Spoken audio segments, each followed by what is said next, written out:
Have you ever been through something and you don't know what just happened, but you know it was important to go through? This is that journey for me.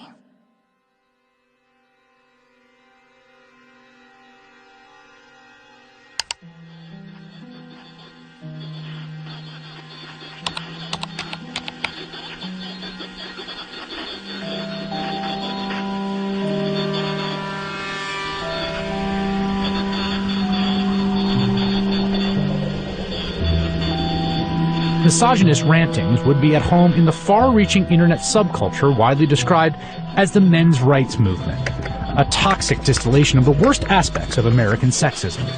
It's a universe of message boards where men get together to express their hatred towards women. Well, I thought men's have all the advantages in the world these days. That's utter nonsense. Men are routinely ground up in a family court system that is misandrist and biased against them. They are the majority of the homeless. They are the majority of suicides. They are the majority of the drug addicted. They are the majority of the unemployed. They are the majority of school dropouts. They are a majority of those in prison. How do we know that they're not the cause of these problems? There's a reason that women live longer, Mark. Let me tell you. It is because we are stronger and we are happier at the end of the day than most men. And that is factual, and you know it. And when men are married to women who scream like you, they just want to die sooner. I'm not sure. When you have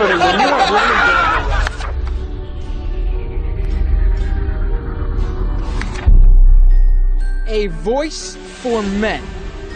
An online hub for men's rights activists, and they were founded by a man named Paul Elam.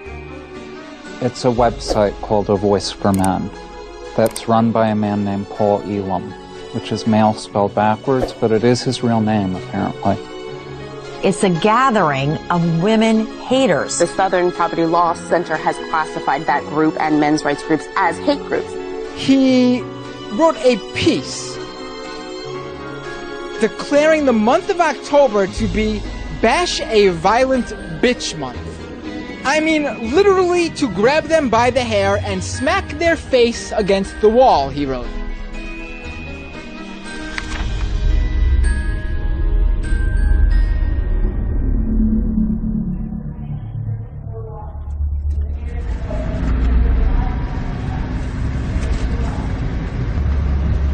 Here it is.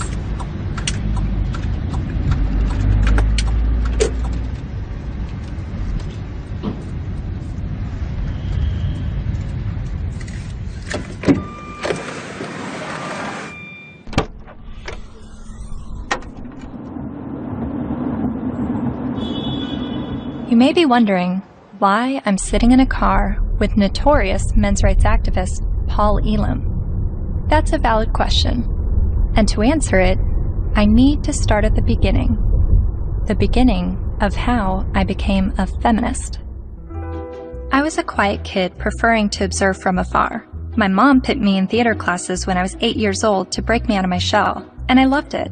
So much, to the point that I decided to move to Hollywood when I was 18 years old to become an actress. What I wasn't prepared for was to be pigeonholed as the blonde who always died. Billy?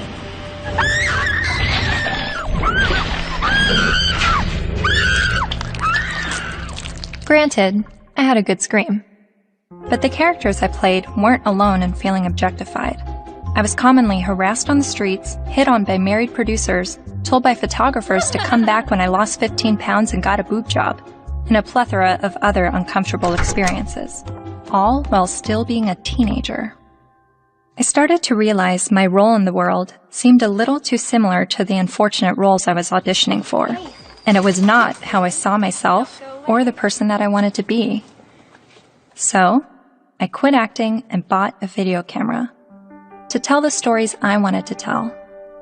And now, I've been making documentary films since 2008 when I was 21 years old. Most of my work has been about women's issues and sexuality. I've covered a range of topics from the phenomenon of purity balls to reproductive rights, single motherhood, and LGBT rights. After releasing my film in 2012 about marriage equality, I was at a loss of what topic to explore next. And that's when two horrific stories broke the news. 2-star high school football players in Steubenville, Ohio, have been found guilty of raping a West Virginia teenager. The video shows the former Steubenville student callously joking about the incident. That's like rape. It is rape. Bro, they raped her. You know you do it? Bro. They raped her. This is the funniest thing. They raped her harder. Outrage across India as a 23-year-old woman, the victim of one of the most horrific rapes India has ever heard of. A 90-minute horror for a 23-year-old medicine student on this bus. Gang raped and beaten. Her friend assaulted and thrown out of the bus. Every day, every woman is facing violence on the street. I started to research this rape culture.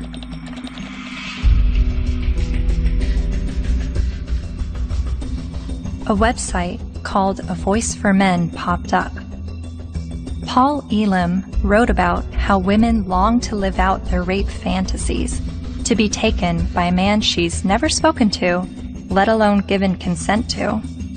As I read, I was asking myself, is this the rape apologist that I've been hearing about? The victim blamer who perpetuates rape culture? I continued to read A Voice for Men's website, often stopping around the halfway mark in every article because I could only read so many bitch, fuck, feminazi, and rape-tard words per minute. But even still, I kept reading, and thinking, and reading some more. I was trying to understand how these, what I perceived to be women haters, could have so many followers.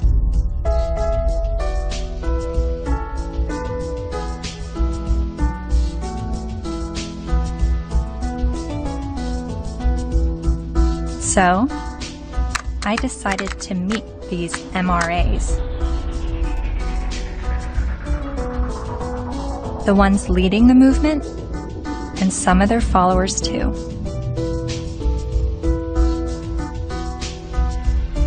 And this begins my journey down the rabbit hole.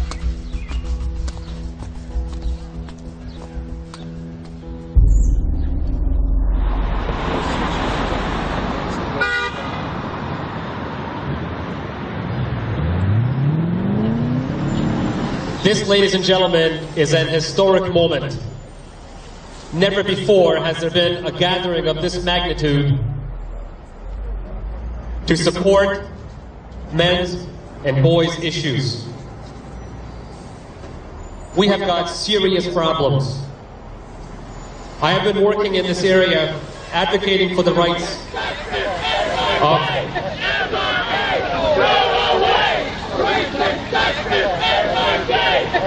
and here we go.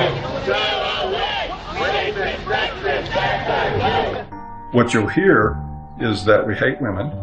You'll hear that it's a backlash against women's rights. You'll hear that we're regressives that want women back in the kitchen and making sandwiches and barefoot and pregnant. You're just bitter, you're a loser, you're a whiner, you're ugly, you're undesirable, you're lazy, you're scary, you must be a racist, you must be a misogynist. When we do speak out, women often don't want to hear what we have to say. And so then we're called names, we're called whiners. And this is the way people who don't want men to talk about issues try to shut us up. We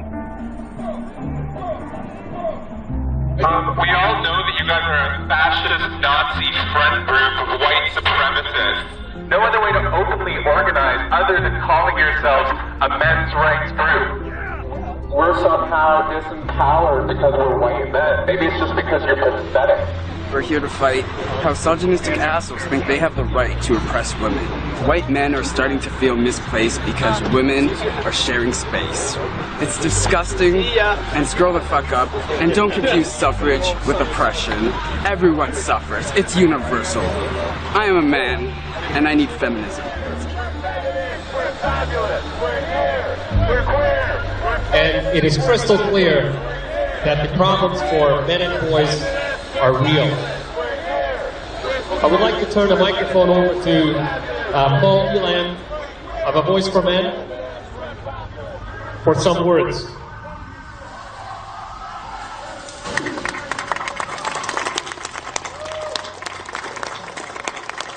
This is a historic day. I've never seen a gathering like this out of concern for the general state of affairs for men and boys in this culture. And as trying to articulate the entire platform of the men's rights movement is kind of like trying to understand a snowdrift one snowflake at a time. It's a very, very complicated matter. Just consider this, that 93% of workplace fatalities are men. 4 of 5 suicides are men. Men are dropping out of higher education at very alarming rates. We're down to 38% now of college students are men, and it's dropping rapidly. Male suicide, male abuse, male unemployment, male homelessness, male failure in education, male health issues. We've got the paternity fraud issue, the wrongful paternity issue, a false allegation issue. Men are sentenced to 63% more prison time for the same crime as women. They're less likely to see a doctor. They're less likely to have health insurance. The family court system truly is biased against men. I mean, there's just no question about it. It's really the pro-choice for women only movement, because men, they're denying men any kind of choice once a child is conceived. Her body, her choice, right? Think about men. His body, his choice, not so much. Because the U.S. government does not want to send you to die. They would rather send me to die. Young men that are failing to launch, they're staying in their homes of origin far past the time that we would normally expect them to individuate and move out and go live their lives. We have video game addiction, we have pornography addiction, we have the abuse of young boys with drugs like Ritalin to manage their behavior. Almost all victims of autism spectrum disorders are boys. Boys are most likely to be homeless, most likely to get cancer, most likely to die young and of every major cause, most likely to be arrested, prosecuted, imprisoned, and even executed while being completely innocent. It doesn't matter what their race is, it doesn't matter what their ethnicity is, it doesn't matter what their religious or non-religious views are, it doesn't matter if they're gay or straight.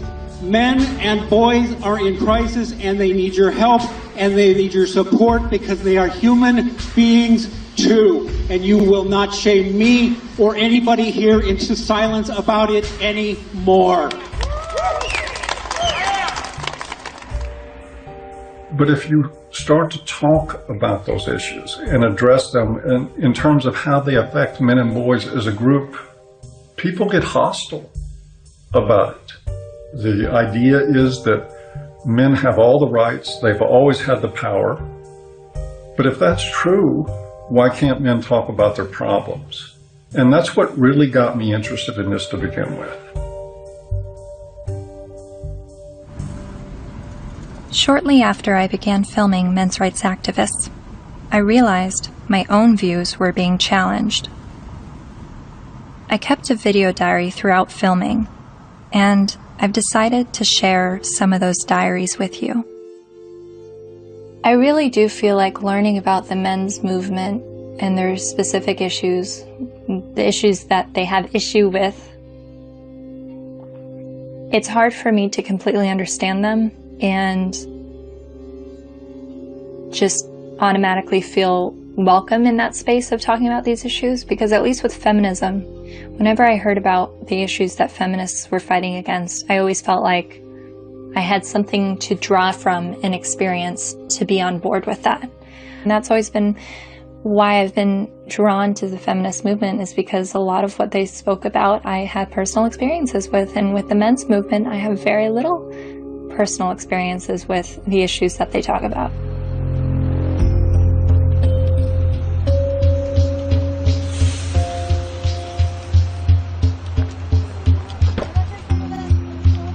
A cab driver who was driving a cab 70 hours a week was not saying, I am earning this money to have power over my wife.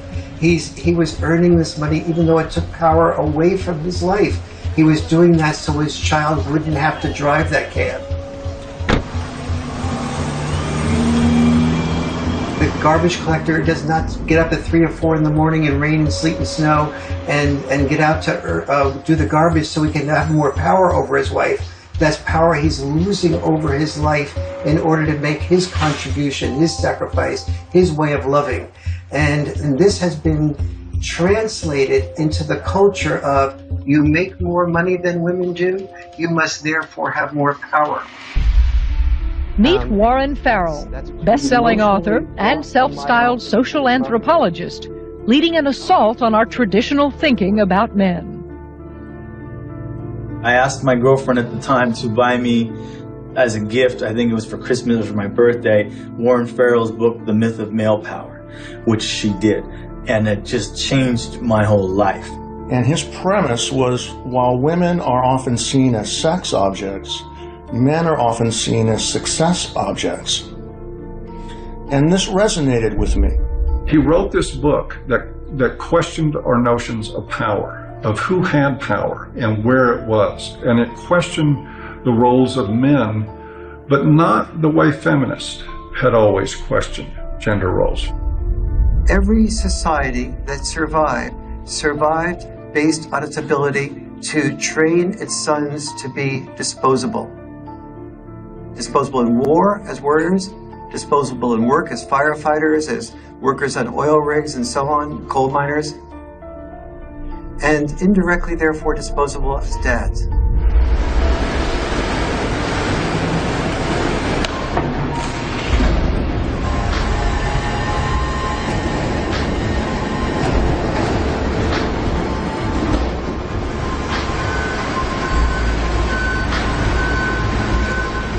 What happens in men's life when they're raised that they're worthless unless they're a provider, that they must work, even if they have to take on extremely dangerous work, they must get this done, or they're useless as men?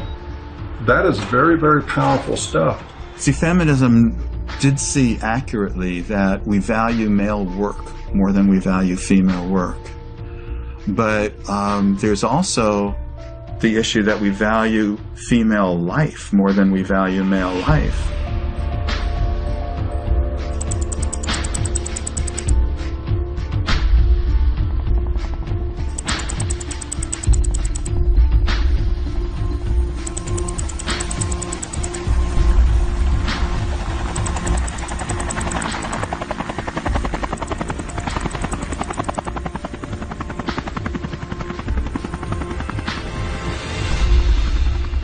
Even when that plane went down in New York City a few years ago, and that, the pilot was a hero for the way he landed it and saved everybody. Word arrived over the citywide fire frequency that a commercial jetliner was in the water with 155 people on board.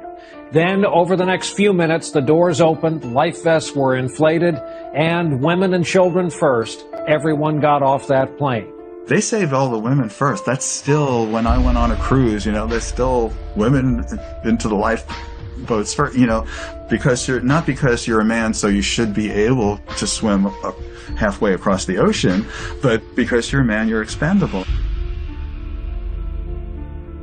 We have to look at not just the glass ceilings, but also the glass cellars. And Paul, I think as you were saying, we have to look at men just not only as human doings, but also as human beings. When you survive because somebody else is willing to die, like in war, then that you are immune to the pain of the people who are dying because you have an investment in their being willing to die. You say, I will build a statue, I will remember you in a history book. But if you look at that from another perspective, that building of the statue or remembering you in a history book is a bribe to be willing to die so that I can live. But both sexes, in the area where they are rejected, tend to turn what rejects them into an object. So the area where men...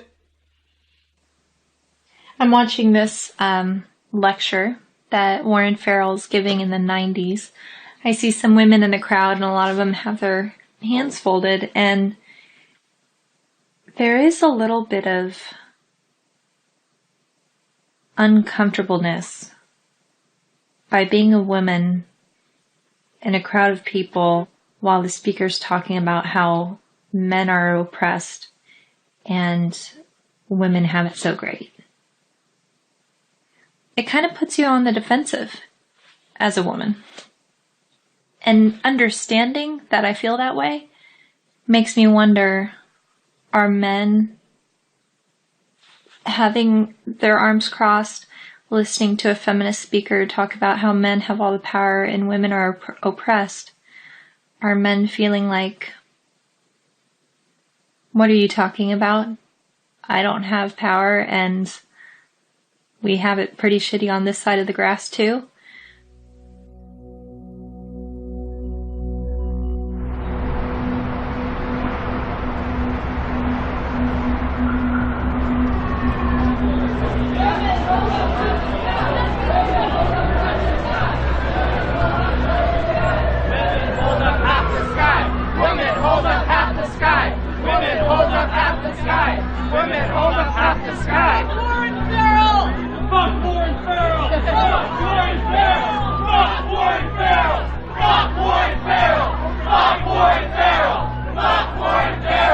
In 2012, Dr. Warren Farrell was speaking on behalf of men's issues at the University of Toronto in Canada. A feminist group protested the event. Be fucking ashamed of yourself. You're fucking scum. You are fucking scum. Fucking rape apologist, incest supporting, woman hating, fucking scum. Is there someone else I can wait? Fucking scum. Yeah, just another. I just want to listen to someone else's opinion. I'm not even on a side here. I just listen to as many people as I can. You know what though? Why would you pay money to fucking support a fucking rape apologist if you weren't fucking one? I never heard him say anything that was. Well, it's fucking scum. Who do you serve? Who do you protect? Who do you serve? Who do you protect? You're fucking scum. Fuck you. Raise inside of me. Fuck you. Get a real fucking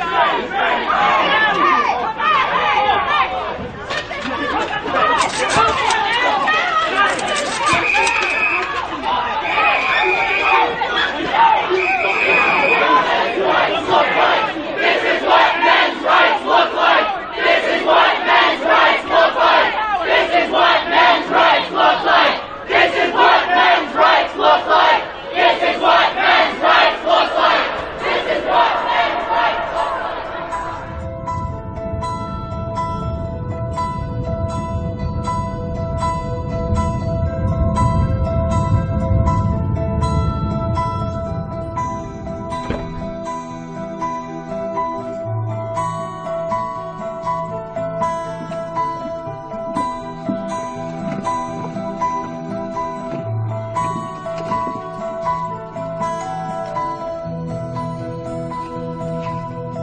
Hi, how are you? I'm Cassie. You're Cassie. Oh, for some reason I thought you were a male, which I'm just delighted that you're a female. Well, thank you. Very glad to meet you. Yeah, come on in. Thank you. Thank you. But Farrell wasn't always so attentive to men. In fact, for years he focused almost exclusively on women's issues, rubbing shoulders with feminist leaders like Gloria Steinem. And he's still a card-carrying member of the National Organization for Women. I believe that women cannot hear what men do not say. And he's got a lot to say to both men and women in his provocative new book, The Myth of Male Power. I was making a very significant amount of money speaking around the world on behalf of women's issues alone. I went through a period of forming men's groups. And then when I listened to them, I thought, well, gee, this will be really helpful to present to audiences so that they can understand not only women's side, but men's side too, because I was released totally in the feminist camp. And immediately I saw my standing ovations drop. I started hearing that there was people saying, don't invite him there, to speak with us. And pretty soon I had, very few college and university speaking engagements. How did you originally get involved with feminism? Where did that all begin? I was doing my doctorate in political science at NYU in the late 60s, and the women's movement surfaced.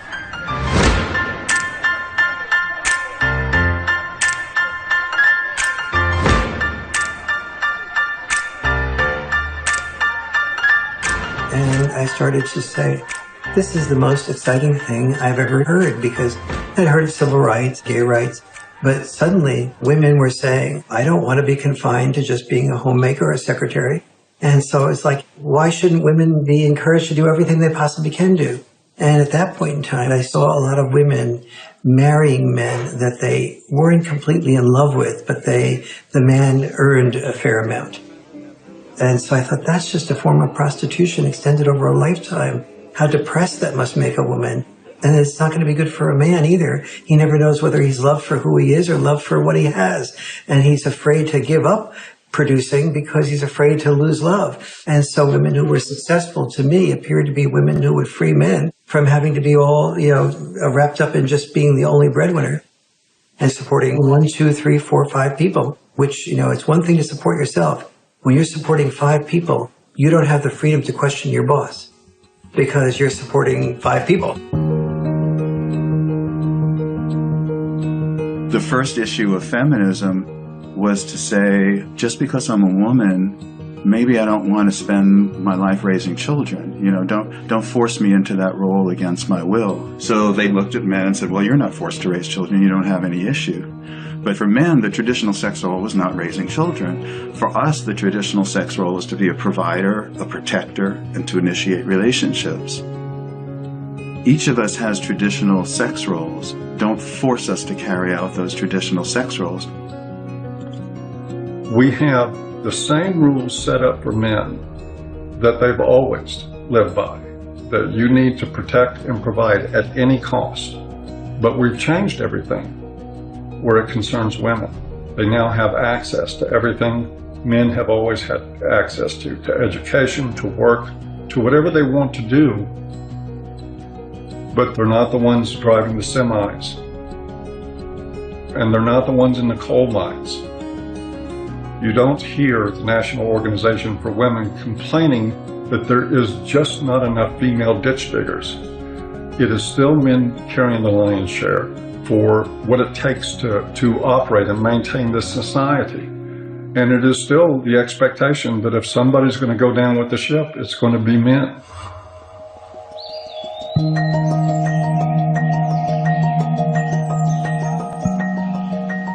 Flexibility in roles is where we should be all headed. Any men's rights activist that I would support the portions of the women's movement that is encouraging women to have more flexibility in roles. So where do the men's movement and feminism disagree? Well, only on the fundamental belief that the women's movement says men are the oppressors, that we are involved in a patriarchal world in which men invented the rules to benefit men at the expense of women. But don't we live in a patriarchy? When most of the world's nations still have never had a female leader.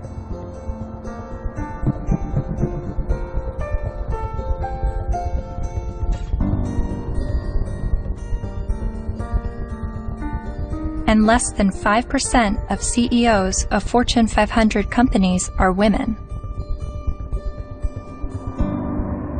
You have to look at this in a larger perspective.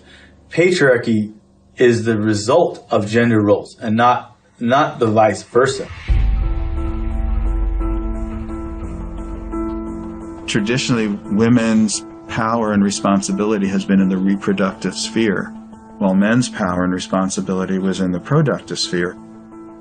You have to reproduce to continue the species, and you have to produce to feed people so that they can reproduce. So, it's like they work together.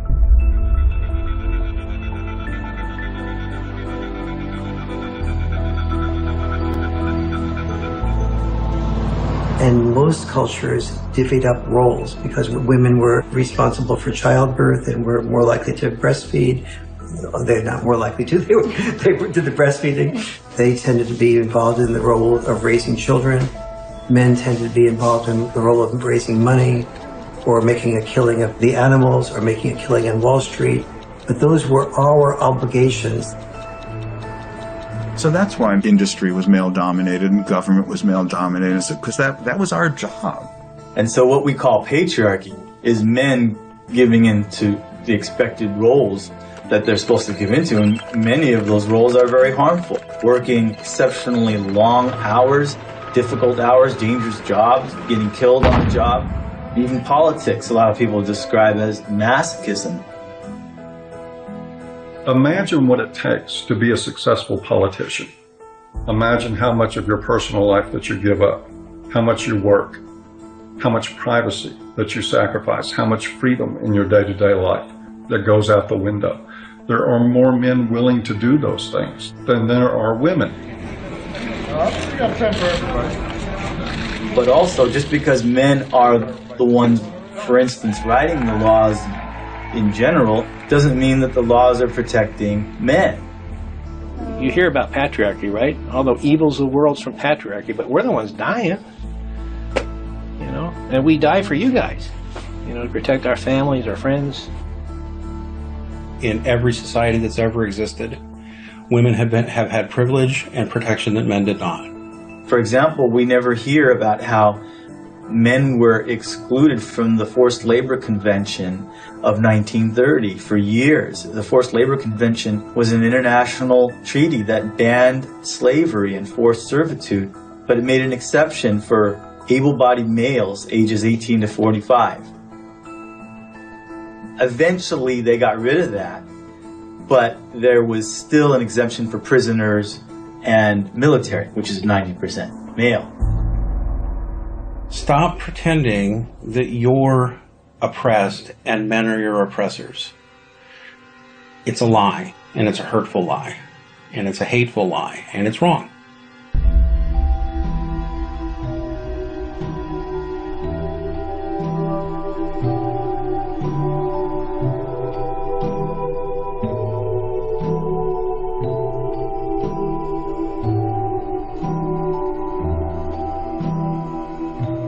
You talk a lot about the red pill in A Voice for Men. What is the red pill? Oh, it's sort of a cultural slogan. It comes from the movie The Matrix, where the character Neo is given the choice between a red pill and a blue pill. You take the red pill, you stay in Wonderland, and I show you how deep the rabbit hole goes. And if he swallows the red pill, the scales will be peeled back from his eyes. He will see everything that he hasn't been able to see. And if he takes the blue pill, he'll just go back to sleep and live in his sort of unaware, semi-comatose state forever and probably be a lot happier. It's a pretty apt analogy. So what is the blue pill in this world? Well, the blue pill is the paradigm that most people live by, that men have all the power, that they've always had all the power, that domestic violence is a problem that's committed by men against women only, that sexual assaults are only committed by men against women, that women don't make the same money for the same work as men. Teach men not to rape. Only men can stop rape. Men commit domestic violence. We need to stop violence against women instead of just stopping violence. That is feminist training. The MRAs say that we live in a blue pill world where women are victims, men are perpetrators, and it's all a lie. And that we're brainwashed to believe this, and that it's not true, and that men are slaves in this world, and women are... I don't think women are necessarily the puppet masters, but I think they're saying that women have the easy way out, and men are, they're given medals and statues and written in the history books to justify them dying and being slaves to work or being used to progress societies.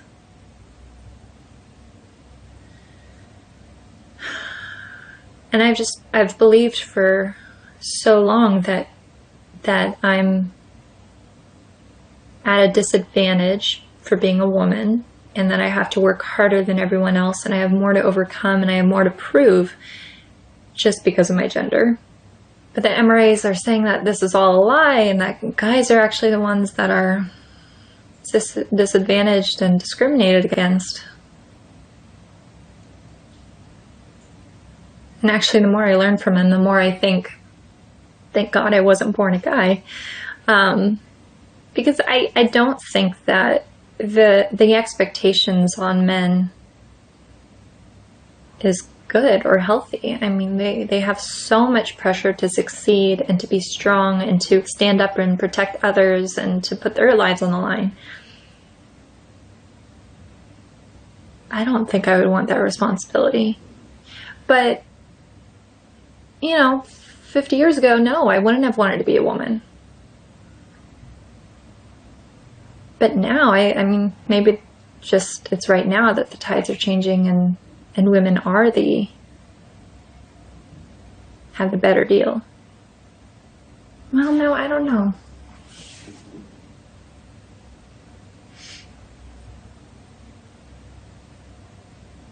And then sometimes I think the MRAs are just duping me and giving such a strong pitch about what they believe in to convince me of something that's actually just some out there theory that men are discriminated against and women have the advantage. Yes, this is Cassie J. It's regarding a documentary about the men's rights movement, and we're looking for feminist voices now to speak in the documentary.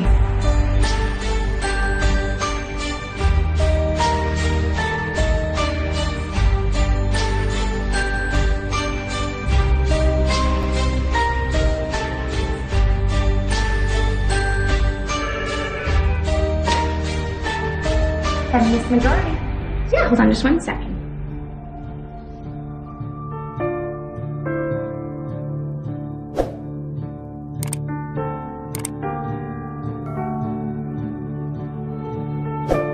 So I realized, okay, I need to bring some feminists into the mix, make Good. sure that we have that side Good. spoken for.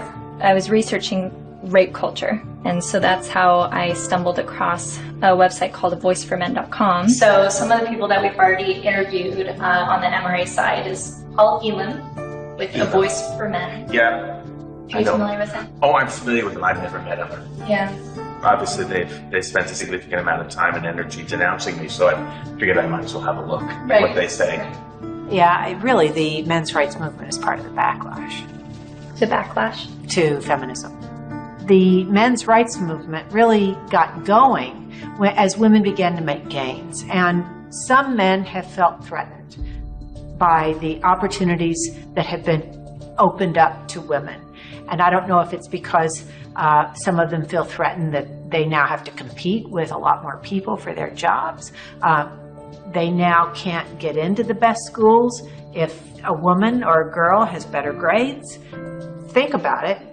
Grandfather's generation probably had it pretty well, right? All of his needs, his shirts were ironed, all of that was always taken care of. Well, grow up. Realize the world has changed. And as much as the MRAs would like things to go back to the way they were, and use the argument that women have an advantage now, no person looking at the data can possibly say women have an advantage.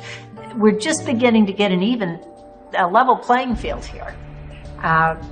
It's not tilted in our favor, I can tell you that. And they know it.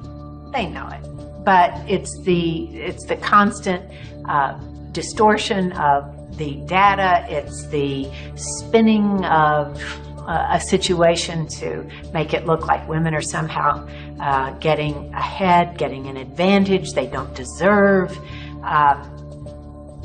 It's part of the backlash. Political organizing comes from a feeling of victimization, which is why the men's rights movement makes that claim that men are the victims of discrimination. But it doesn't have much traction because, you look around and it's hard to see it. We don't have movements called, straight liberation. The question I would pose rhetorically is the men's rights movement really the gender version of the white nationalist movement? Because there are plenty of white people who say that they are the victims of reverse discrimination. So of course it's not going to have very much traction. You can't really organize the people who are superordinate.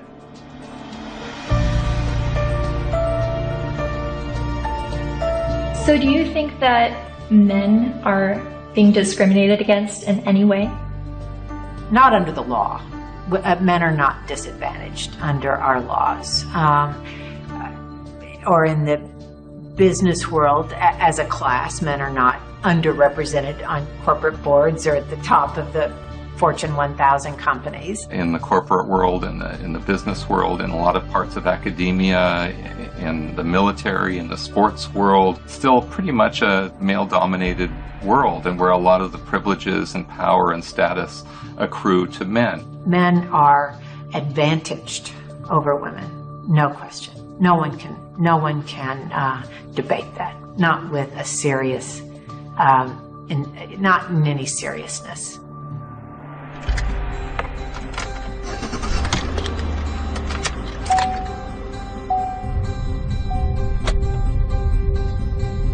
I was a math major as an undergraduate, and one of the fundamental things about geometry is the distance from point A to point B equals the distance from point B to point A. And if women are so different from men that men can't understand the female experience, we need to listen to women to describe it, then the male experience is so different from the female experience that you can't understand it. You need to listen to us. You can't really compare how men and women have suffered from sexism, because there's no way to quantify, that kind of suffering. So if a woman says, well, I miss 30% of my income,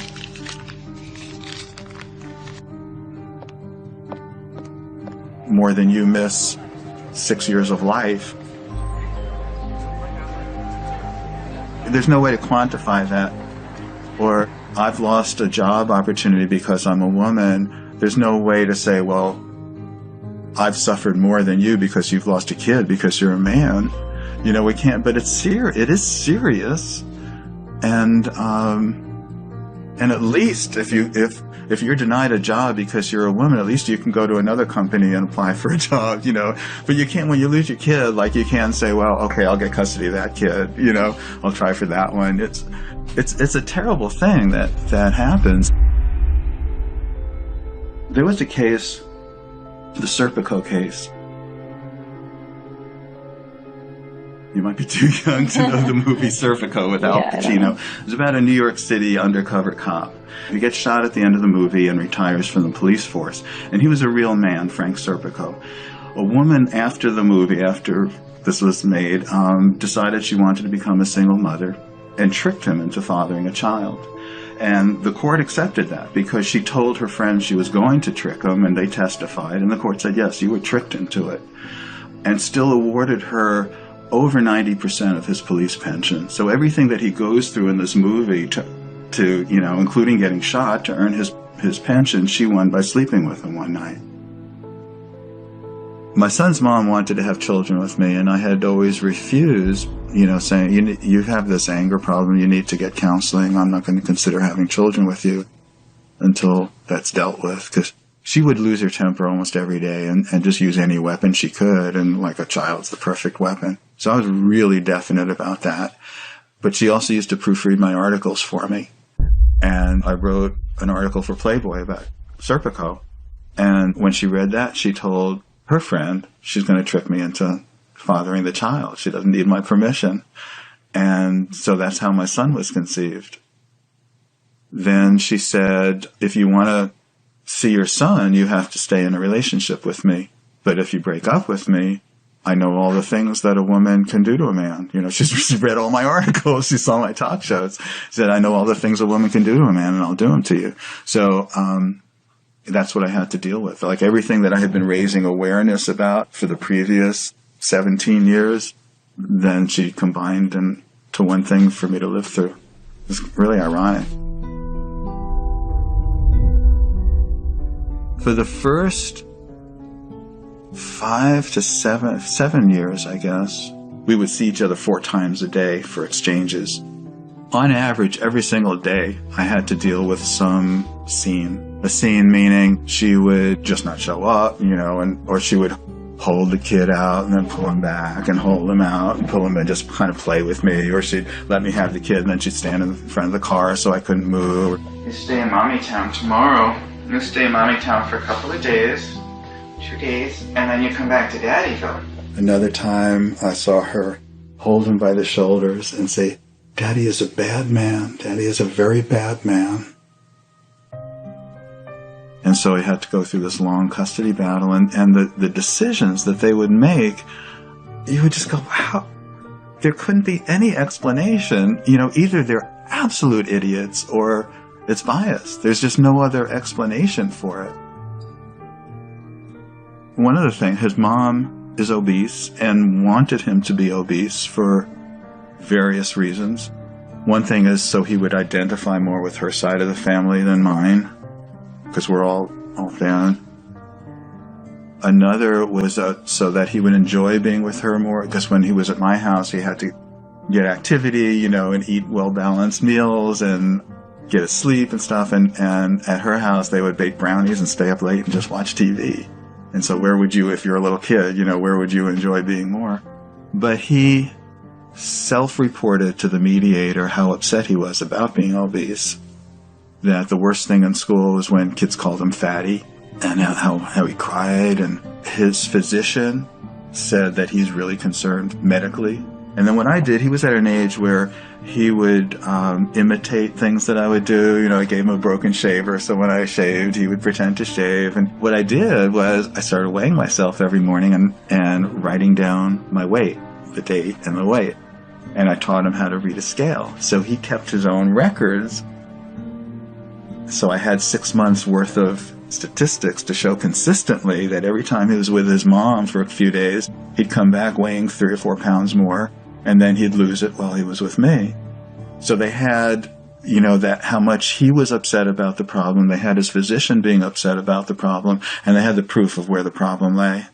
So the judge's decision was that father should no longer be allowed to weigh the child. Problem solved. After 14 years, my body gave out. I got sicker than I've ever been. I realized I'm going to die. That's not going to do anybody good. I've got to give up the fight. So I gave up custody. And so I don't see my son anymore. He hasn't been in my house since. So I did lose him. Just like a dream. You're like a guiding light shining in the night. Fred claims that during his 14-year custody battle, he spent the equivalent of 5 years of his gross income on legal fees, mediators, and child support payments. I was really in his life a lot longer than most fathers would have been. It's something most fathers can't afford. You are so beautiful to me.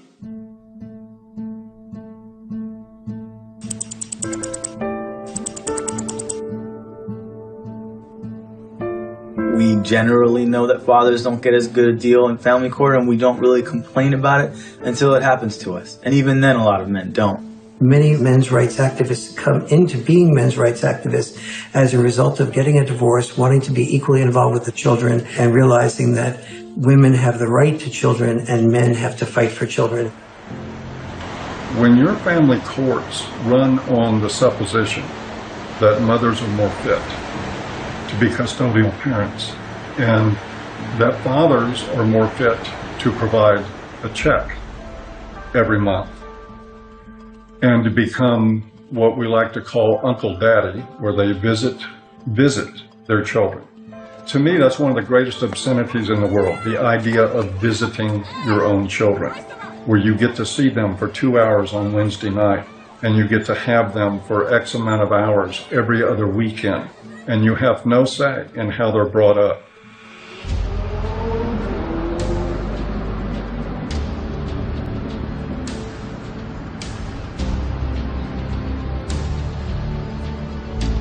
You know, I can't tell you how many men have been in this office, in that chair,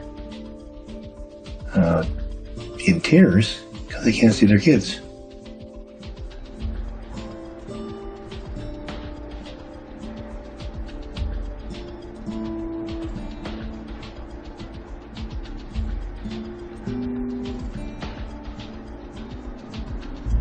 Some of this stuff ends up in horrific consequences. Like this gentleman here, it's his little son. They found him dead. Not the son, but the young man. In the desert with a bullet in his head. The day before the family court, where it became known that he was going to get to see his little guy even less. And of course, he'd been falsely accused one time after another after another. It had destroyed his life. It had bankrupted him. It had driven him into debt. It had caused him to miss work. He was about ready to lose his job. He was in the end of his rope, so he just decided to end it. The unfairness in the family courts, the unfairness in the way child support is so often structured, it's commonplace and it's everywhere. And the more you start to become conscious of it, the more you realize that it's there.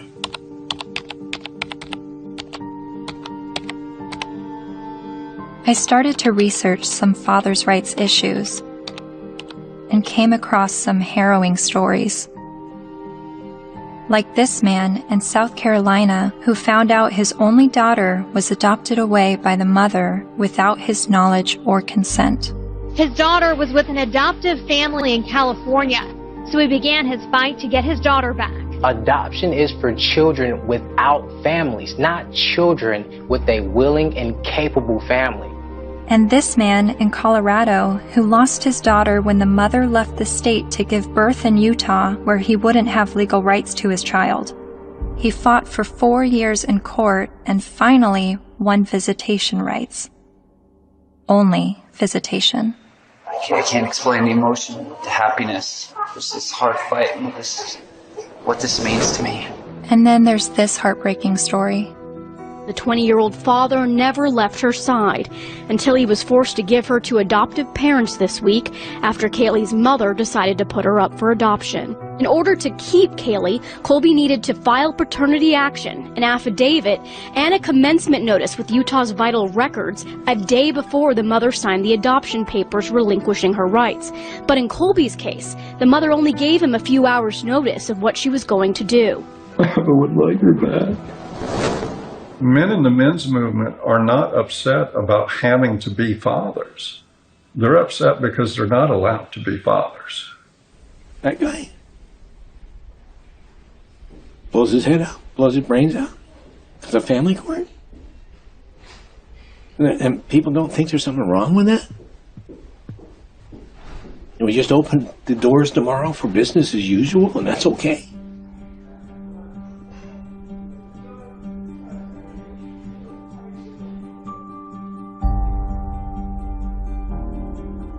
I've always thought of feminism as being the fight for gender equality.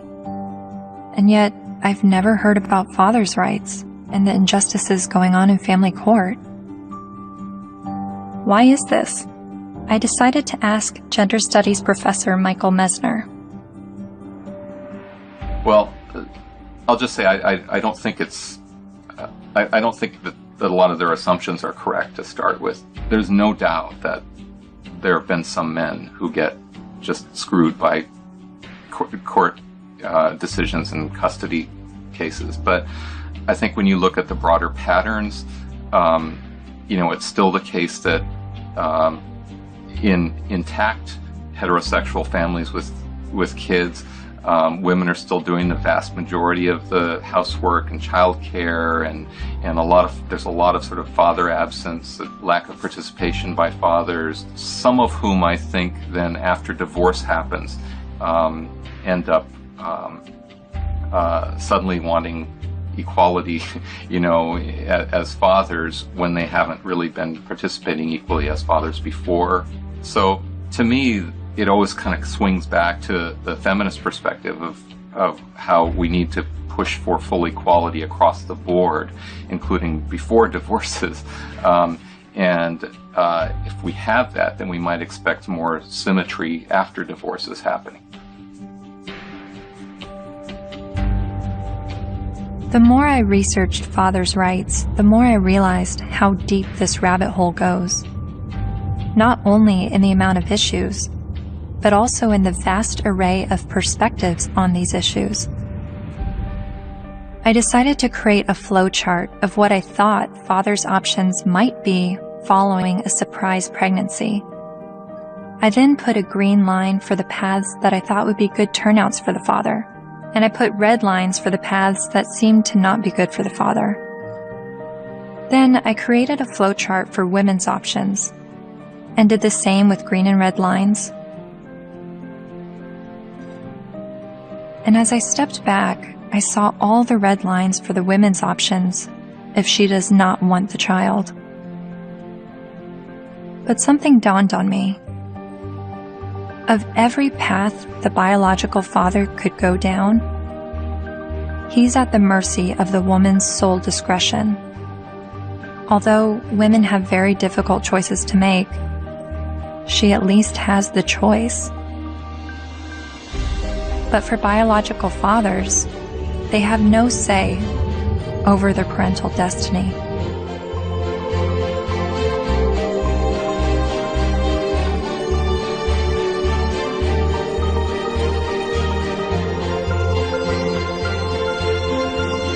This is my friend Dara. She's 8 months pregnant with her first child, and she's a lifelong feminist. It seems from MRIs, from what I've read, that women seem to have more reproductive rights than men do. I don't know what to say, like, we carry children, they're never going to carry children. It's just a different thing. So I guess, as much as possible, take the steps to prevent yourself being in that situation. It's just, I don't know what to say. There's nothing like a woman, women have been blamed for, and still are, for, unwanted pregnancies, choosing to have an abortion, not choosing to have an abortion, choosing to put their child up for adoption, when, the burden lies on a single mother. If the man leaves, there's real, societally, she's lambasted. So there's a lot of things that women deal with in that regard that men don't actually deal with. So I can have compassion for their situation, but I don't know that it's going to change in the way they want it to, because it's biology, So if you're going to be having sex that could result in pregnancy, and you haven't had this conversation with the woman that you're having sex with, you better have it. You better have it fast. That's when the man has the ability to make decisions, either not to engage in sex or to use condoms and to use other forms of contraception. So that's where his role comes in. Once he's impregnated her, she's the one now faced with continuing a pregnancy, faced with the health risks that accompany pregnancy. So his rights have to be exercised early.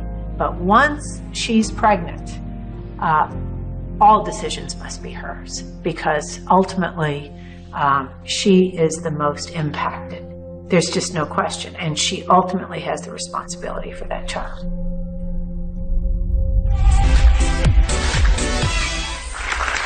So before we were married, he promised me we would have 2 kids, and now he doesn't want any more.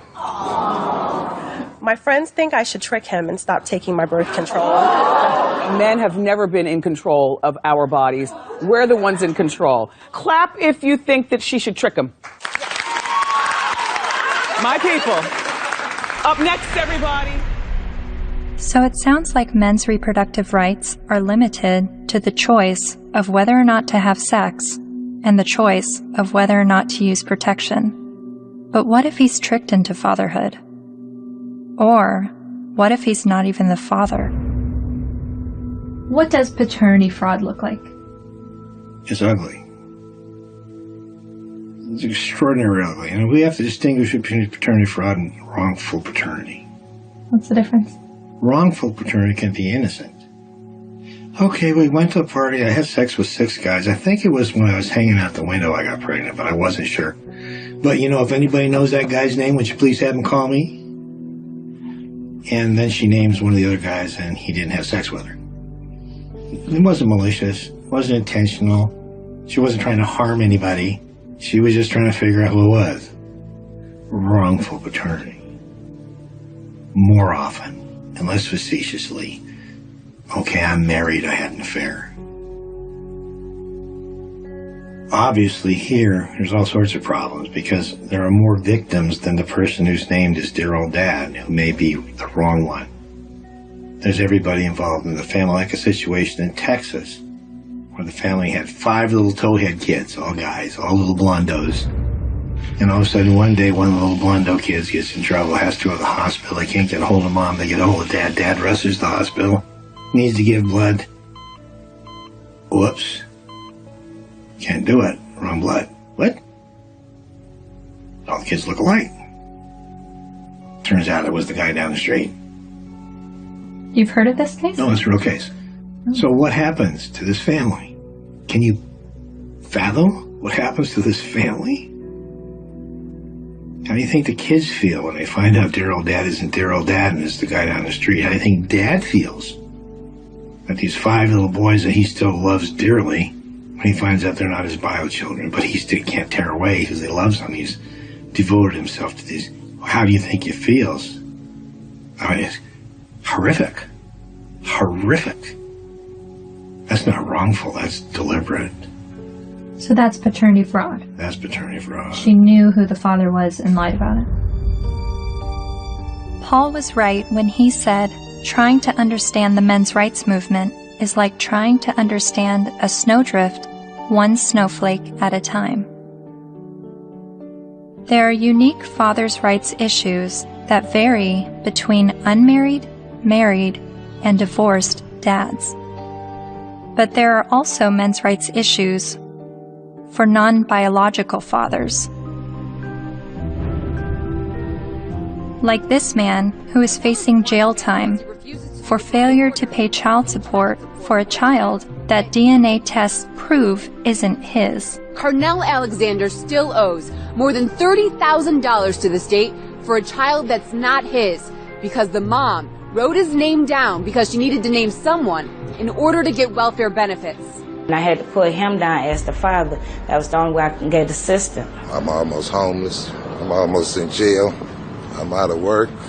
My money is being threatened to be taken. He says the law needs to be changed, so when this happens, as it often does, other men don't become dad by default.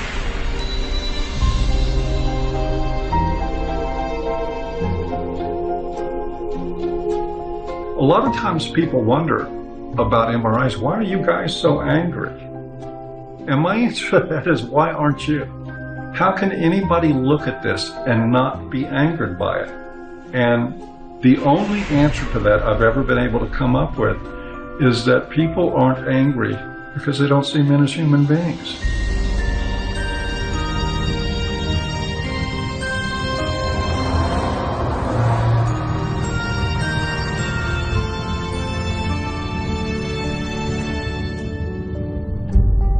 I continued traveling North America, meeting MRAs from all walks of life, hearing their personal stories, their red pill moments. I met a young man who was sexually abused when he was 16 years old while living at a residential home for people with developmental disabilities. She's the only woman I've done anything ever with, partly because it just messed me up so much. She continues working there. She hit me in the face. She actually hit me throughout the house, chasing me throughout the house. When I reported my domestic assault to the police officers, I did not at all bring up the fact that I was sexually assaulted, because if he wasn't going to believe that I was a victim of domestic violence, there was no way he was going to believe that I was going to be a victim of sexual assault. I met the honey badgers, women who are men's rights advocates.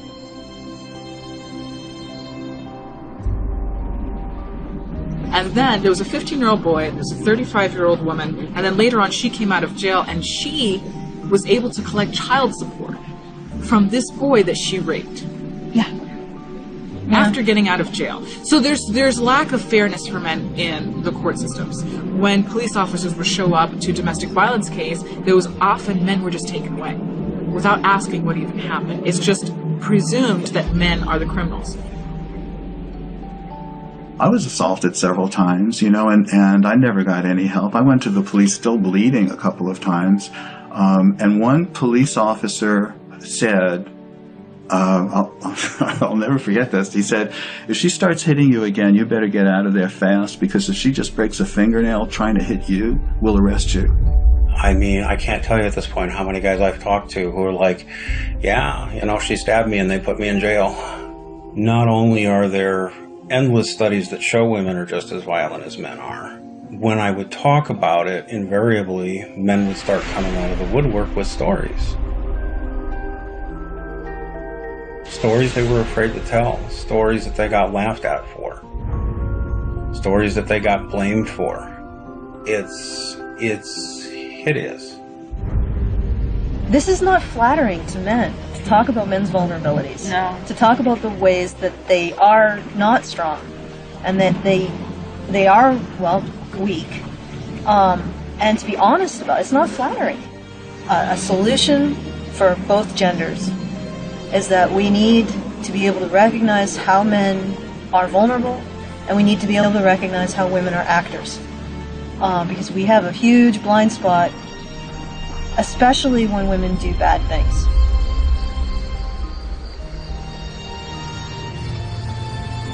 My best friend that I grew up with since kindergarten was being physically abused by his wife, who he'd been married to for 20 years. She'll break glass and throw it at him, punch him. I've seen it just happen spontaneously, and it was frequent. And he's bigger than her, but he didn't want to hit her. And he didn't want the children, they had 3 minor children, he didn't want them seeing this at all. So he would usually just go outside, because there would be glass breaking or things being smashed or yelling, and he knew that the neighbors might think it's him. So he would go outside so the neighbors can see what's happening. Eventually I said, look, you need professional help, and so does she, and maybe the kids do too. So I called a bunch of domestic violence shelters. I just looked around online and I called, but every place that I called said, we don't help men. We don't help male men at all. And I started becoming curious about why that was, because I learned that these were state-funded shelters. And I know that men pay at least half of the taxes that fund these shelters if they're state-funded, and I just was wondering why. So basically, there was no place to take him, and it just continued. The problem just kept going.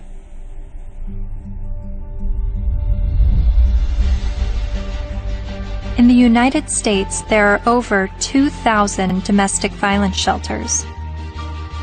All of them serve female victims, and nearly all of them turn away male victims. In fact, as of 2016, there's only a single domestic violence shelter for men. My initial reaction was that there needed to be thousands more women's shelters because that many more women are being battered. But as it turns out, 1 in 3 women and 1 in 4 men will be victims of physical violence by an intimate partner in their lifetime. Sure, there's a slight majority of female victims, but how can that excuse denying men help? Couldn't this be considered gender discrimination?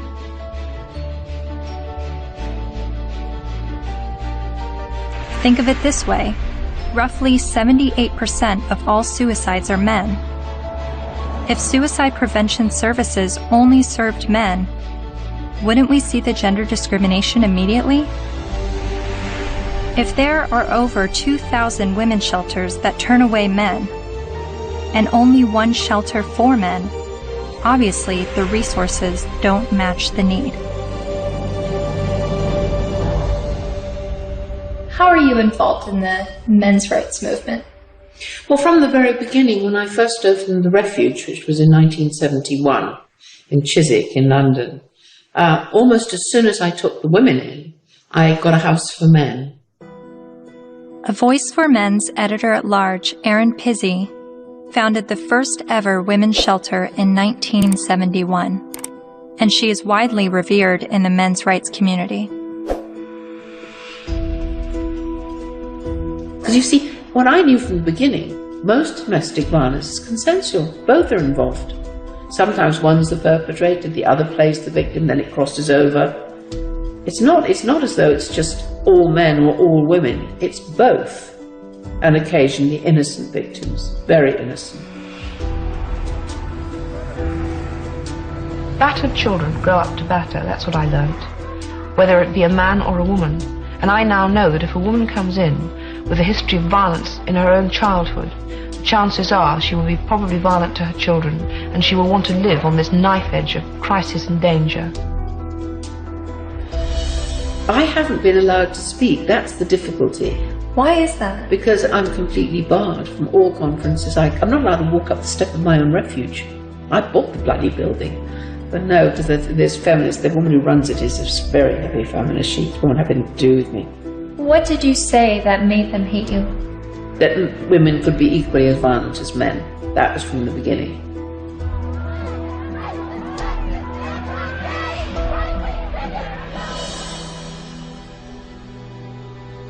Erin Pizzey says that 62 of the first 100 women to enter her refuge were just as violent as the men they left, and violent towards their children.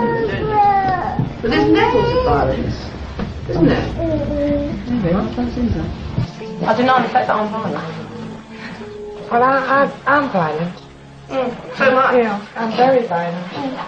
Well, verbally, and I could quite easily hit somebody. You know, very, very easily. And I've had an argument. But the feminists I've met have an entirely different take on domestic violence.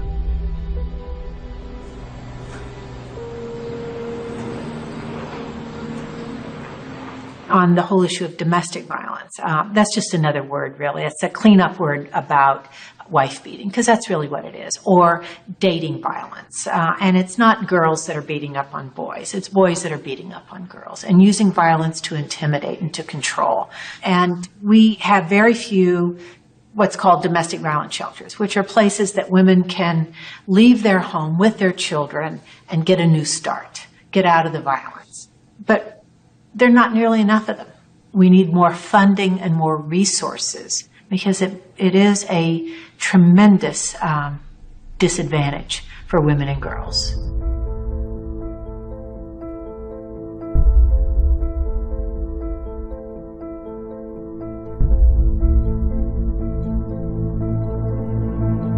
In 2014, the CDC released a report revealing that over 5.4 million men and 4.7 million women had been victims of intimate partner physical violence within the previous 12 months. But then why does the media paint domestic violence as a women's issue? The World Health Organization says 1 in 3 women are abused by their partner. 1 in 3 American women experiences domestic violence or stalking at some point in her life. And when it was addressed as a men's issue, the speaker's point was that it's a men's issue because men are the problem. I'm going to share with you a paradigm-shifting perspective on the issues of gender violence. I don't see these as women's issues that some good men help out with. In fact, I'm going to argue that these are men's issues. Why is domestic violence still a big problem in the United States and all over the world? What's going on? Why do so many men abuse physically, emotionally, and verbally and other ways the women and girls and the men and boys that they claim to love? What's going on with men? Let's grant every single empirical case as being true. Yes, it is true. Let's just say, it is not true, but let's just assume that there is gender symmetry in domestic violence, that women hit men as much as men hit women. If I were to say that, I would say, and therefore we need boatloads more funding for domestic violence, to develop shelters and adequate interventions, because there's this hidden epidemic of men who are being beaten up by women. Or I could say, as the men's rights movement do, therefore we shouldn't have these shelters and we shouldn't fund them because the women are all lying. Well, it seems to me that if you really believe in gender symmetry, it's not that you want to, you're not questioning the number of women. You're just saying the number of men in society. You would want to join with women who are anti-violence to say, we have a real problem here. You know, it's not even a gender problem. It's a problem of women hitting men and men hitting women. We've got to get boatloads more funding. Let's work together. That seems the logical response to this. But instead they're saying it's like a zero-sum game. If we fund the women, then we're going to ignore the men. Well, we're not going to ignore the women because we all agree that the levels are as high as we say. But it does sound like a zero-sum game when only women are receiving services in domestic violence situations. And of all the men's rights activists I've met, none of them question the number of female victims, but they are calling attention to the high number of male victims that are being dismissed. So why aren't men's rights activists and feminists working together? Michael Kimmel briefly said something that made me wonder. He said it would no longer be a gender problem if both men and women were equally victims of domestic violence. Is that why the number of male victims are never addressed? To me, it's been fraud for all these years. Why is it we have this enormously powerful feminist movement and virtually nothing for men? Originally, it was capitalism was the big enemy in the 60s and 70s. And it was the radical feminists in America. They moved the goalposts. They said, no, it's no longer capitalism is the enemy. The enemy is patriarchy. All men.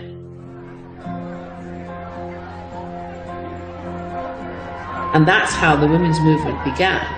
And it was enormously successful.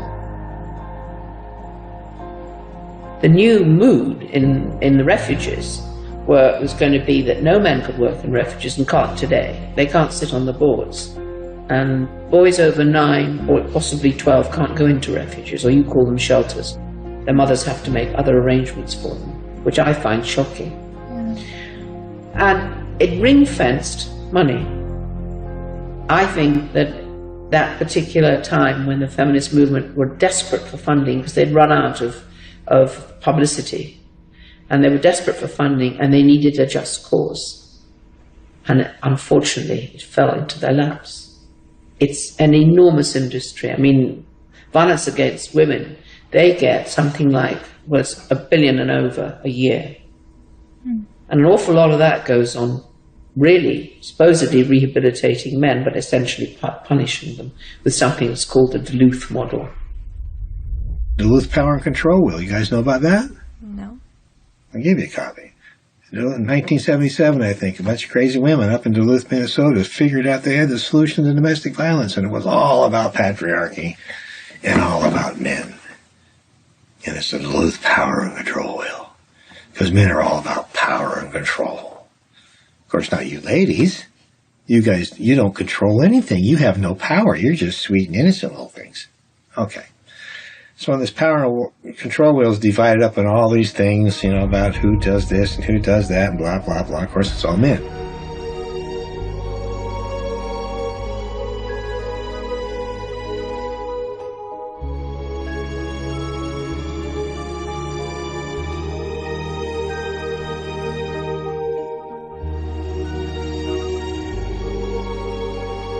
The entire domestic violence industry was founded on that. I think it's still 37 or 32 states in the United States that by law they have to use the Duluth model for battery intervention programs, and it's all shame, blame, and guilt driven. If you're a man and you walk in, you must admit you did it up front or you're in denial. There's no debate, there's no discussion, there's no possibility that you could be falsely accused. The criminal justice system could have made a mistake. None whatsoever. You are in a state of denial, and you will complete that course or you're going to go to jail. You will be re-engineered. That's frightening. Frightening? Yes, that's frightening. I think it's terrifying. Absolutely terrifying. All I had to do, I had a simple choice. I could just say, yes, you're right. Men are the enemy. No problem. But I couldn't. I absolutely couldn't.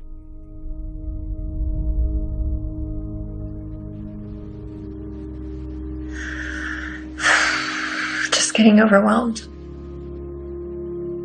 Because I don't know where I'm headed with what I believe and what is right and what is wrong and who is wrong and who is right, and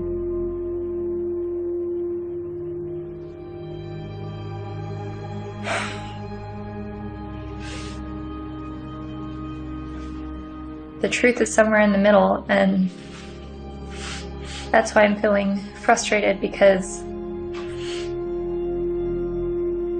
I don't know where the truth is, and I don't know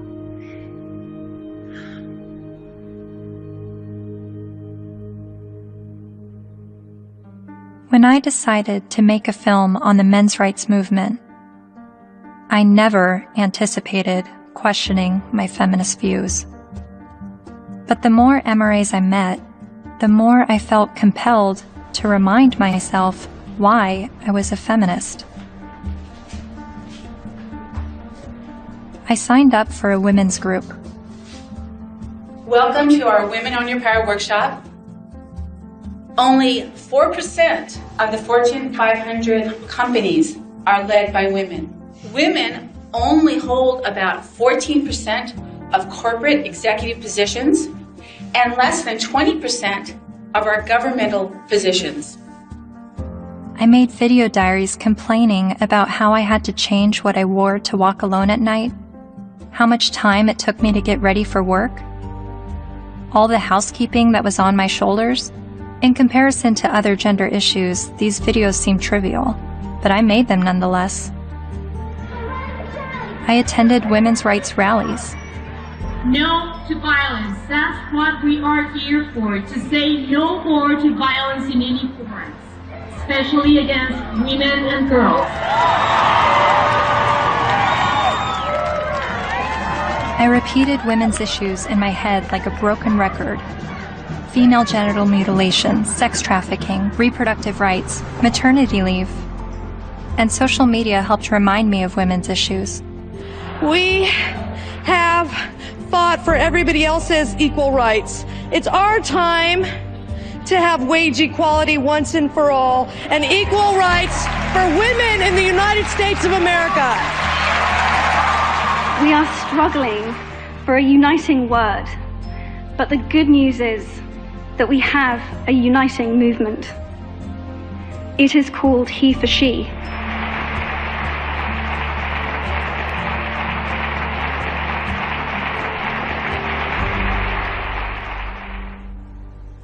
Whenever I hear the MRA's point of view about how difficult it is for them, I immediately go to, well, what about us? What is it like for us? And then I get on the defensive and want to make sure that women's struggles are also heard.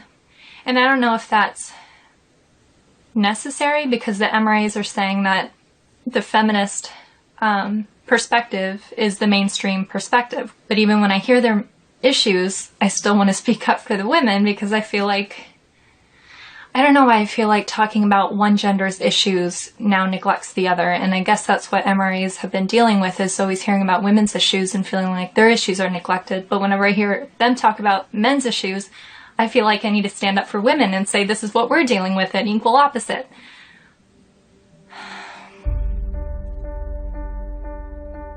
I met with men's rights activist Karen Strawn late one night in a noisy bar. She became well known for her YouTube videos talking about male disposability and other men's rights issues. And she's a honey badger.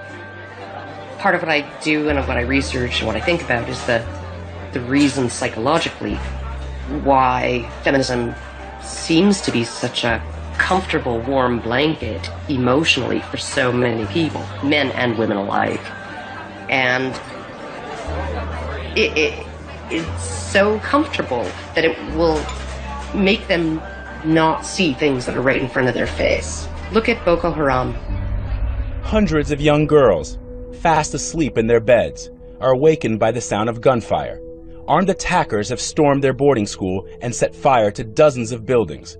Nearly 300 of them are dragged from their dorm, loaded onto trucks, and carried away deep into the forest. From New York to London rallied yesterday demanding that the terrorist group Boko Haram bring back our girls. It just gets to the core of you, This unconscionable act was committed by a terrorist group determined to keep these girls from getting an education. And what happened in Nigeria was not an isolated incident.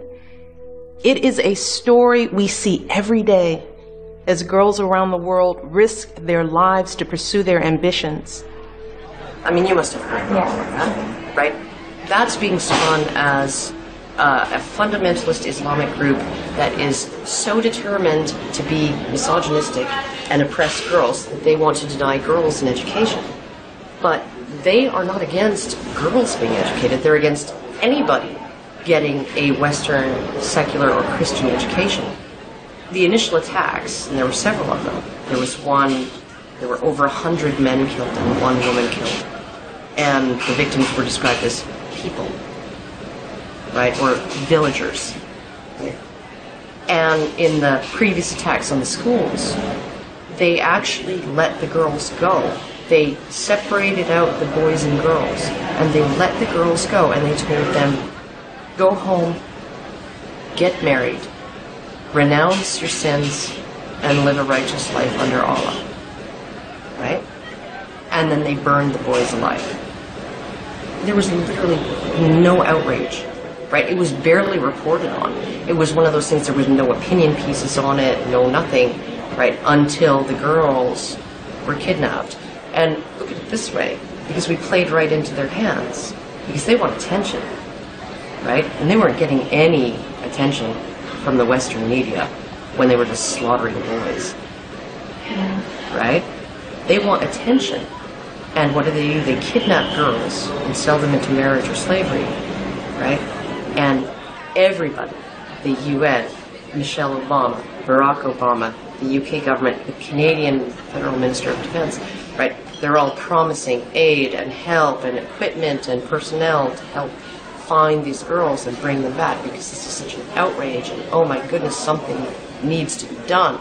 Well, maybe if, like last year, maybe if we did something then, all of these girls would be safe in their dorms right now.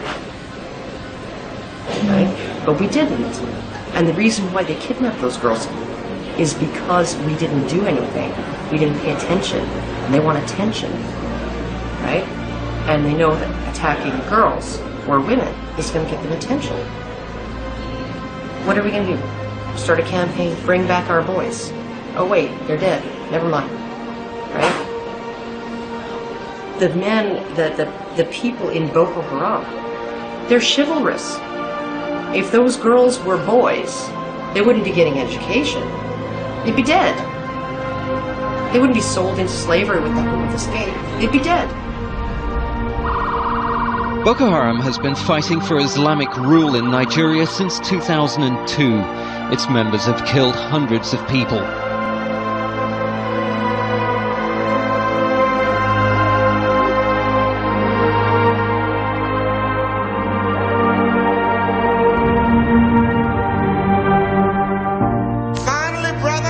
At least 69 dead, although some reports put the number at about 150 and scores more injured. For that day when we shall lay down our burdens and study war no more. Finally, brethren, after a while, the battle will be over. For that day when we shall lay down our burdens and study war no more. Finally, brethren, after a while, the battle will be over. For that day when we shall lay down our burdens and study war no more.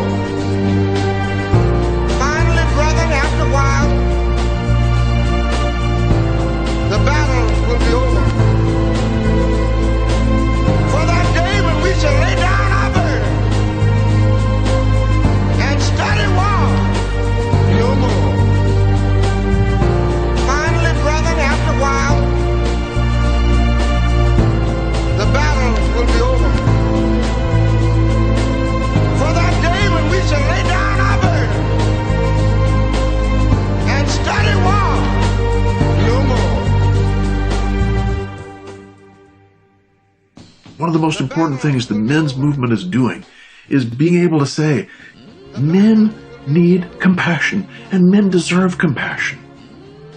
And to have that happen, I'm not expecting it in my lifetime. It's an ocean of pain out there. This stuff we're talking about has been going on for so long. And nobody listens. Nobody cares. It's one thing when you look at what happens to women and you feel normal, healthy outrage about it, and that should happen. But when you can look at what's happening in our courts to men, in our medical establishment to men, in our schools to men, and yet we remain so cerebral about all of it. Yes, well, that is certainly something to consider. If it were happening to any other group, we would be having protests from coast to coast, and the fact is that it is happening to men every day right in front of our eyes, and people will get angry at you if you try to talk about it. That's how deep the prejudice runs. But there have been protests, not with the intention of shining light on men's issues, but rather with the goal of silencing any discussion of men's issues. Like at Ottawa University, when Professor Janice Fiamengo attempted to give a lecture that questioned the feminist narrative.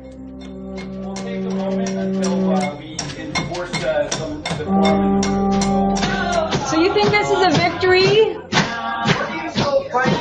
Yeah, why are you so frightened of hearing an opinion different from your own? Then there was the first international conference on men's issues in Michigan, where even Ms. Magazine urged its readers to protest the conference in hopes of shutting it down.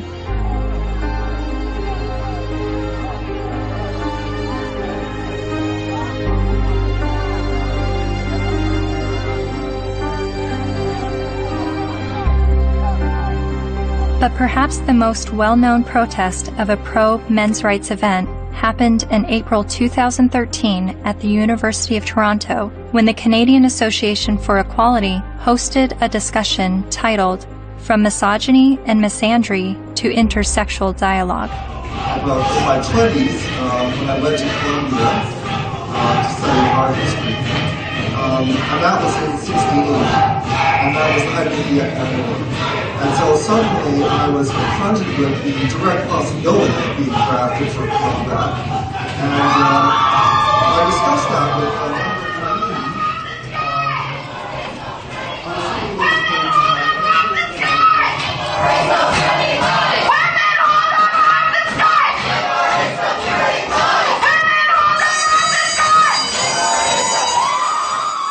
a feminist group protesting the event illegally pulled the fire alarm and successfully shut down the event.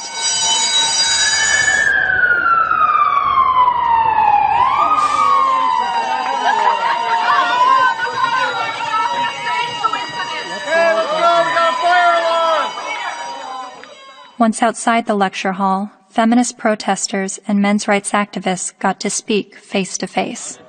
So, number one, shut the fuck up for a second.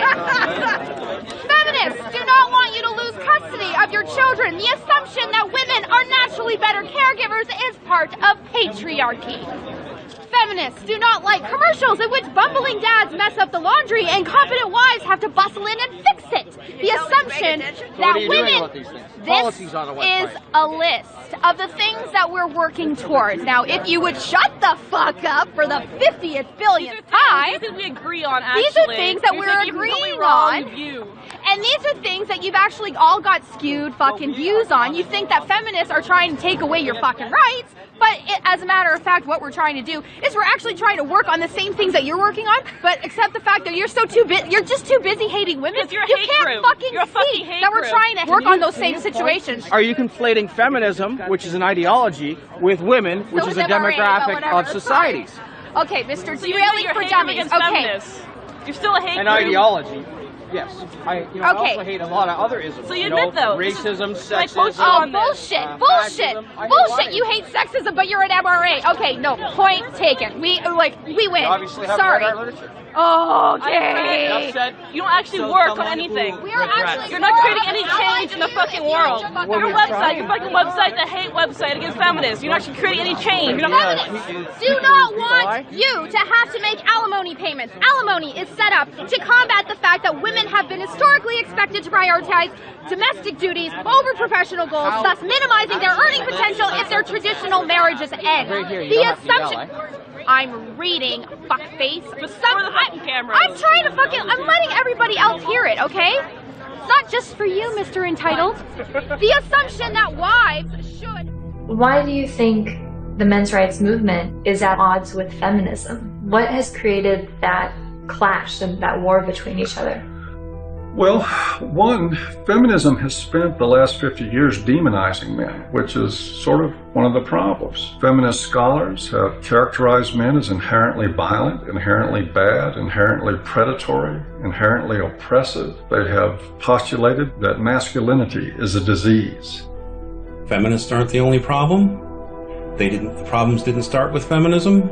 So when I start criticizing feminism, I want you to know you're just part of the problem. They're just part of the problem. You calling men oppressors and women oppressed demonizes men, and I believe diminishes women at the same time. It's a way of telling men to shut up. It's a way of telling men that their experiences don't matter. You tell a man he's privileged, therefore anything he's gone through or anything he has to say doesn't matter. His lived experiences don't matter because he's privileged. So, how old were you when you started calling yourself a feminist?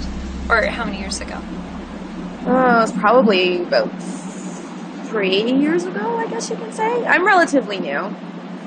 Yeah, but I'm pretty loud, so silence only helps the oppressor, not the oppressed. A lot of MRAs say that feminism doesn't fight for the rights of men. What would you say to that? Cry me a river.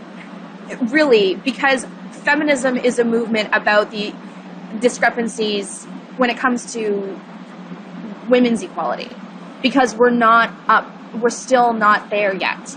So don't even start with that whole, oh, but you don't think about the men's issue. Well, then you know what? Start your own goddamn movement, which they have, but maybe make it a little more about legitimate issues like custody and alimony and things that you think are unequal, which all stem from patriarchy, not from, oh my god, feminists are trying to take away our kids. No, dipshit. That's not what we're trying to do. We're not trying to do that. I mean, if they look at the root causes of why, for example, women get custody more often than men do, women are supposed to be the mothers. They're supposed to be the natural-born caregivers. So obviously, you has a vagina, so obviously you're going to be able to take care of the kiddies. That's really what it is. It all stems from sexism against women. It's just the oppression dialectic needs to go. It's so hard to convince people to look at men's rights activism and support it without first allowing them to at least escape the stranglehold that feminism has on their minds. I do believe it is dogma. It's zealotry. There are good people in the feminist movement. There are not good people in the radical feminist movement.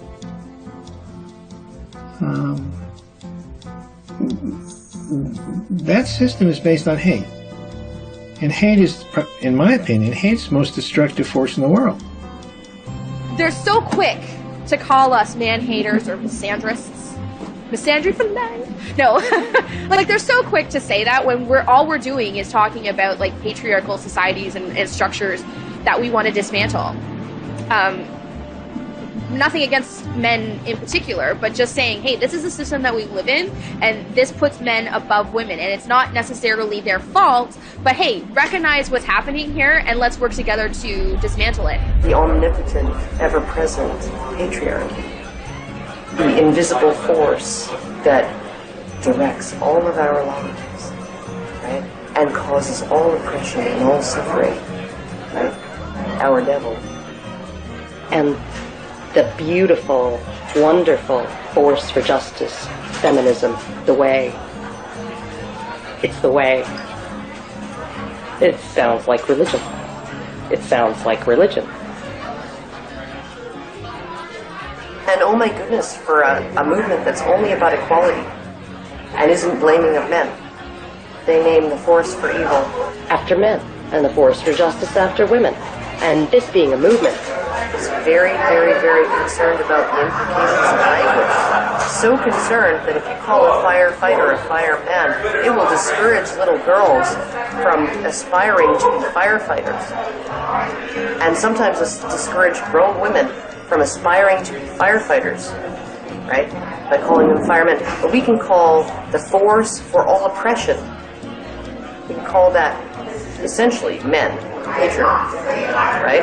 And we can call the force for good and justice women. And that kind of language, that has no implications. We're not blaming men. We just named everything bad after them. They're really angry, and they're angry at women, they're angry at feminist women, but yes, men have gotten a crappy deal. But it's not the fault of women or gay people. When feminism says that they have no part in any of this, I think they're not being honest about it. I don't blame feminism for all of it, but I think they've had a role in it. They've written laws that discriminate against men. They fought to protect those laws, particularly in domestic violence areas. And for many, many years, second wave feminism would go through the statutes and change everything that was gender specific to something gender neutral, unless it was something that benefited women, like the domestic violence laws. They didn't change those. Other types of areas like fathers in prison, there's statutes that specifically give mothers certain benefits that fathers in prison don't have.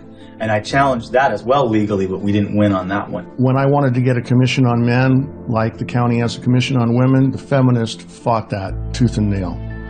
When Prop 209 was before the California voters, which was to end affirmative action, every feminist organization opposed it. Every time men's rights groups try to pass joint custody legislation, feminist groups fight them. They fought us on paternity fraud. The biggest opposition that I have faced has been from the radical feminists that said, we don't want truth to be the standard, because if we did, they wouldn't oppose automatic DNA testing at birth. And in countries like France, they're saying, well, DNA should mean do not ask. Because it's now illegal to even get a test, and if you get a test without the mother's permission, you will be criminally prosecuted.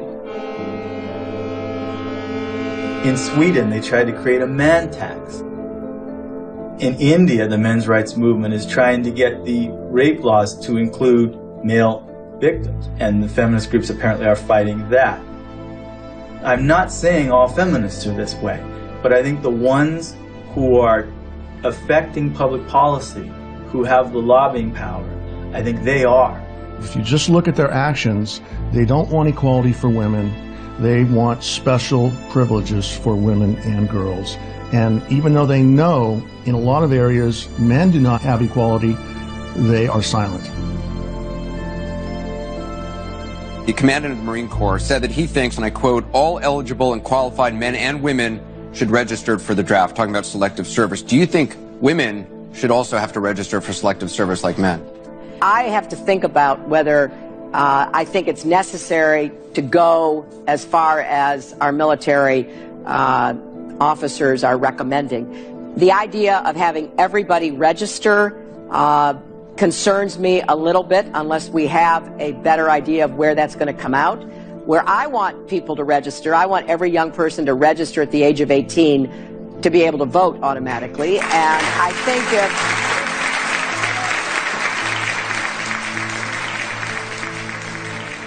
What's the motivation? People don't ask, what's the motivation? Do we need a men's rights movement? No, we need common sense. But if there's going to be this women's movement, and this is the movement that's going to do all these things, then maybe we need a counterbalance. They call the men's men's rights movement or a men's movement. And I hate to see either one of them. I think it's a shame. I think it's destructive.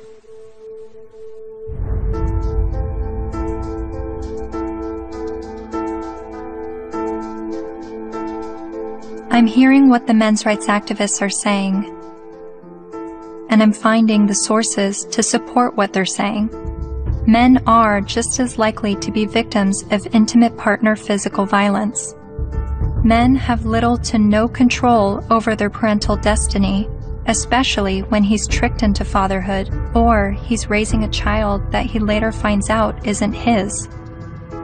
The sentencing disparity between men and women is 6 times larger than the sentencing disparity between blacks and whites.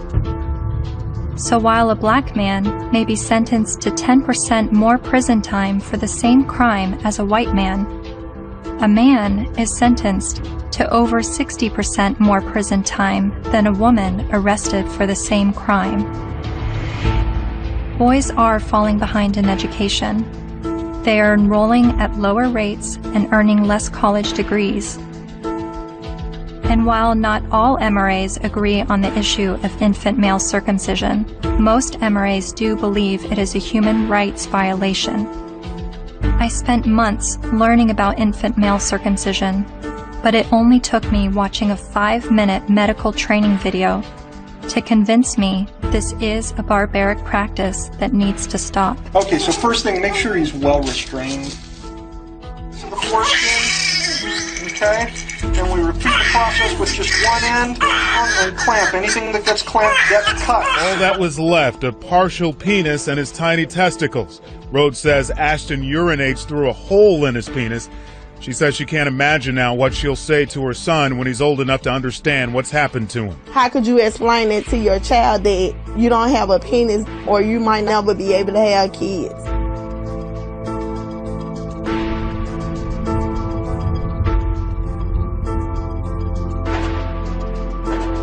Yes, men are the majority of workplace deaths and injuries, war deaths, suicides. They have a shorter life expectancy.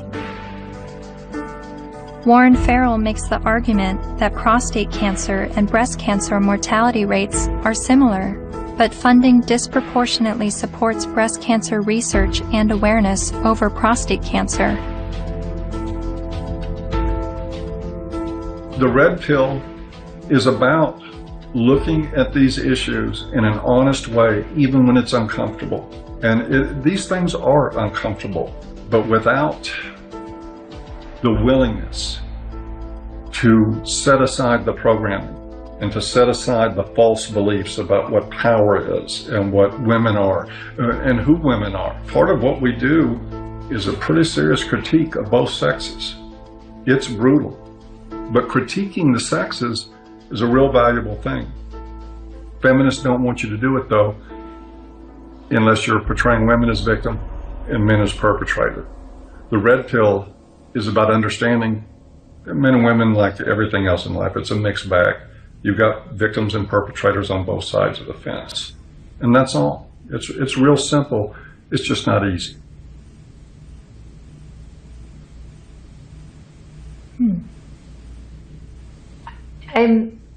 I think I agree with everything you said, but there's still some kind of unsettling doubt, and I don't know where that's coming from. I'm recognizing all of these very serious men's rights issues. But what I don't understand is how I could be agreeing with men's rights activists. Is this the same misogynist hate group I originally discovered online? The Southern Poverty Law Center has classified that group and men's rights groups as hate groups. I looked into what I was hearing from feminists and the mass media about the men's rights movement. I've read a lot and I've heard a lot that the men's rights movement has been labeled a hate group by the Southern Poverty Law Center. Is that correct? That's not quite true. No, they got it wrong. No, this was somehow written up on some kind of anti-men's rights websites as us having listed them as hate groups and so on. That we didn't do.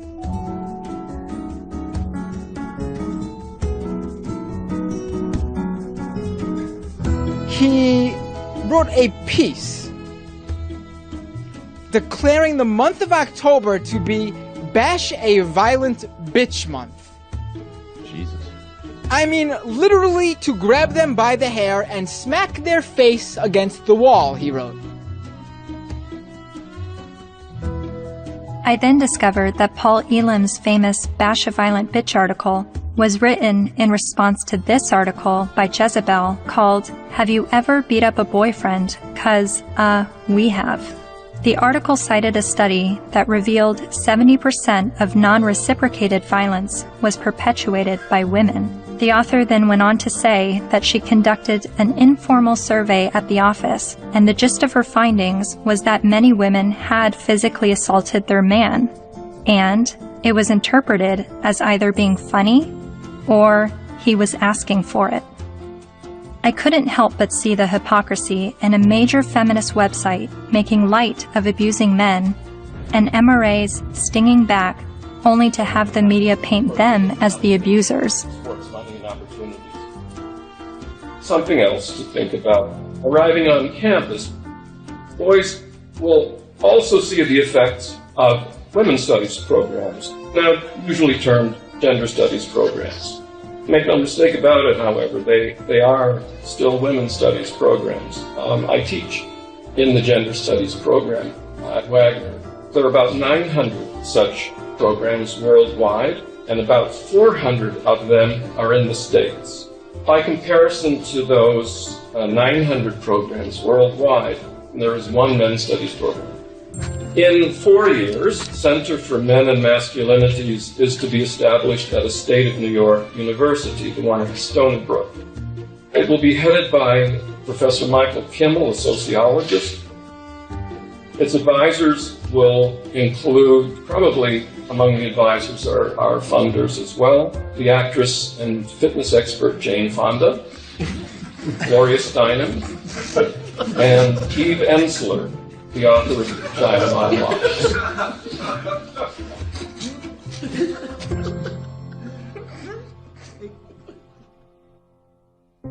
After my year of filming men's rights activists and feminists, my descent into the rabbit hole was not slowing down.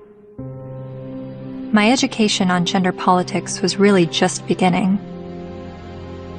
I learned about other sectors of the online manosphere, like MGTOW, Men Going Their Own Way, and a forum on Reddit called The Red Pill, which is separate from the men's rights community and they do not see eye to eye. I'm told an easy way to remember the difference is that while MRAs want to change the system, Reddit's The Red Pill want to take advantage of the system, and MGTOW want to leave the system. There are so many perspectives on gender, and I believe they are all worthy of listening to. However, the conversation is being silenced. For a society to accept anything said on behalf of women's rights, and then to shame any dialogue about men's rights and call it hate speech is precisely the problem. I don't know where I'm headed, but I know what I left behind. I no longer call myself a feminist.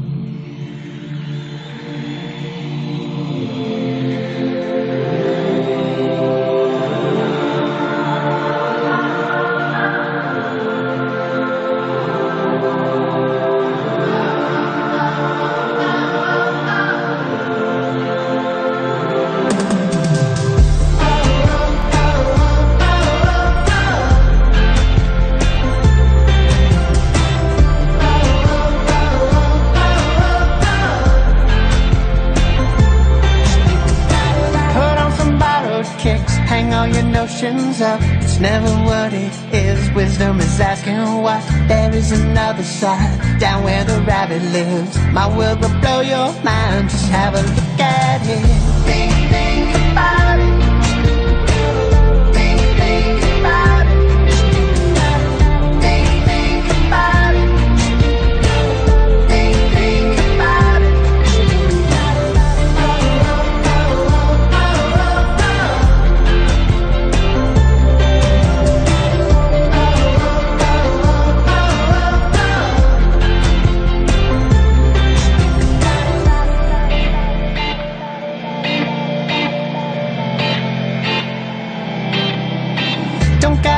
shut your mind, just try to open it. I'll let you use my eyes, see what I'm dealing with. People with different stories, divided by different categories and reasons why.